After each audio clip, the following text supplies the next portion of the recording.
Hello students, how are you? I hope you are good. So welcome in my new video. This is the third part of the chapter Winds, Storms and Cyclones. Our today's topic is air pressure. So let's start. First thing, what is air pressure? So pressure that is exerted by the air on the things that is known as air pressure. Molecules of air remains continuous motion, so they exert pressure on the things, on the everything.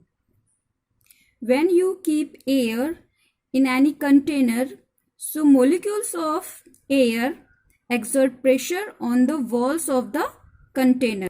This you can understand when you inflate the balloon. When you blow in air into the balloon, it inflates because of air pressure. When air blow into the balloon, then molecules of air exert pressure on the wall of balloon. That's why it inflate. Same happens when we blow in air into the football. This was the air pressure which you can understand when you keep air into any container. But atmospheric pressure is also related to the air pressure. First, we should understand about the atmosphere. So the layer of air surrounding the earth is called atmosphere, and the pressure exerted by the air present in the atmosphere is called atmospheric pressure. And air exert pressure on the earth equal to the weight of air acting on per unit area. Now we'll discuss about the some factors that affect the air pressure. So here first you can see altitude. Altitude means height. The air pressure decreases as we move upwards from the surface of the earth. This is because the number of air molecules get reduced at higher altitude, which in turn reduces atmospheric pressure. Means as we move upwards from the surface of the earth, air pressure decreases. Next is temperature. When the temperature increases, air expands and the air pressure reduces. When the temperature decreases, air contracts and the air pressure increases. Actually, pressure depends on the number of molecules of air present that particular area. When temperature increases, so it expands and the number of molecules reduces at that area. That's why air pressure decreases. And when the temperature decreases, means it becomes cool, so air contracts and the number of molecules increases at that particular area. That's why air pressure increases. Third one is water vapor. When the humidity is high, the air pressure is less. This is because moist air is less dense than dry air, due to which it exerts less air pressure than dry. Here you can see humidity. Humidity means water vapors, presence of water vapors. So at that particular area, water vapors takes place of air molecules. So then number of air molecules decreases. That's why air pressure is also decreases. But in the dry air, there are more molecules of air present. That's why air pressure increases. So these are three factors that affects the air pressure. Our next topic is high speed wind causes reduced pressure. So here you can see there is a written wind is caused due to a air pressure difference between different regions.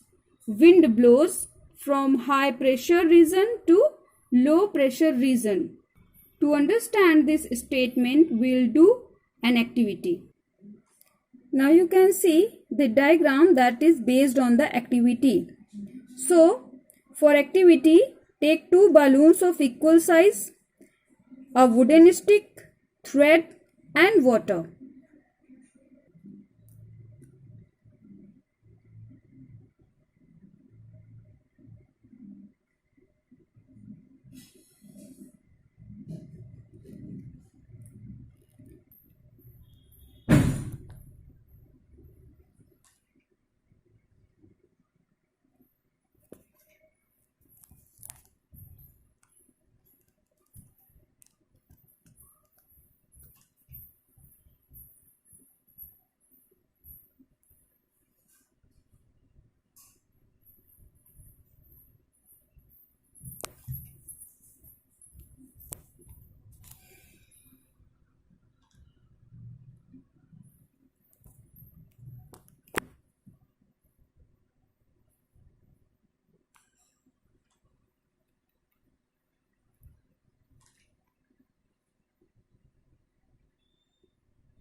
Now blow air hard in the gap between the two balloons from the mouth, like the diagram.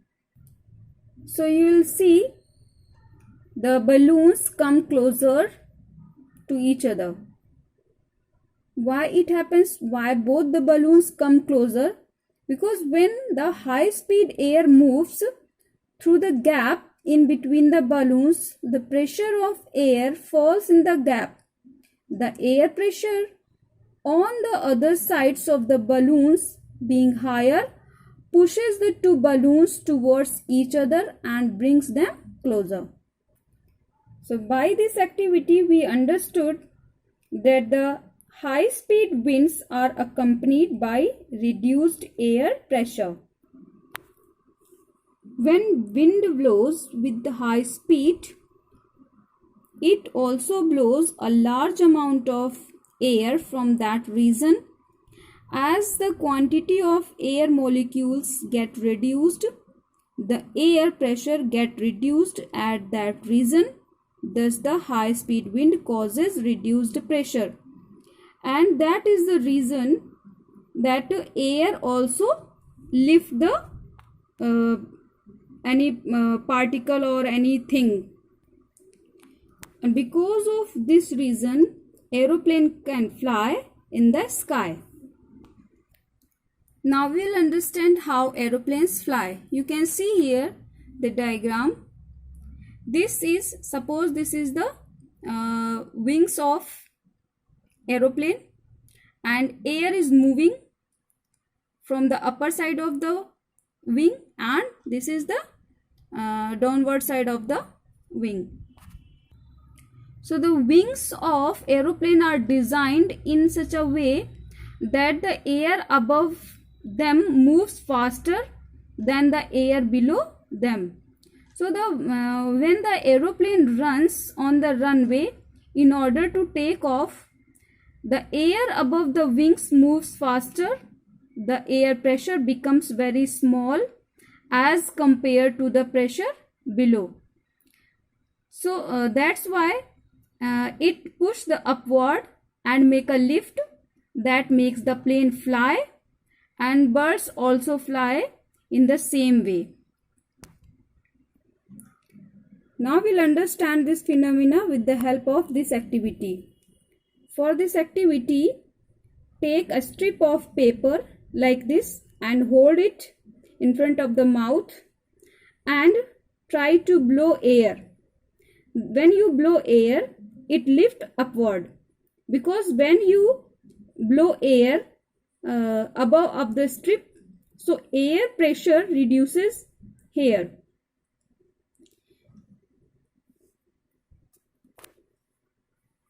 And creates low pressure, and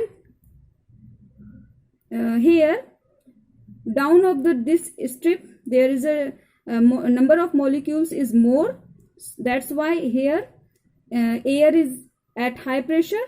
That's why it make a lift to this strip. That's why it moves upwards. That is the reason behind the aeroplane fly. Atmospheric pressure influences weather. When hot air rises, it creates an area of low pressure. Water vapor in it condenses to form clouds. Thus, low pressure is associated with cloudy sky and wet weather.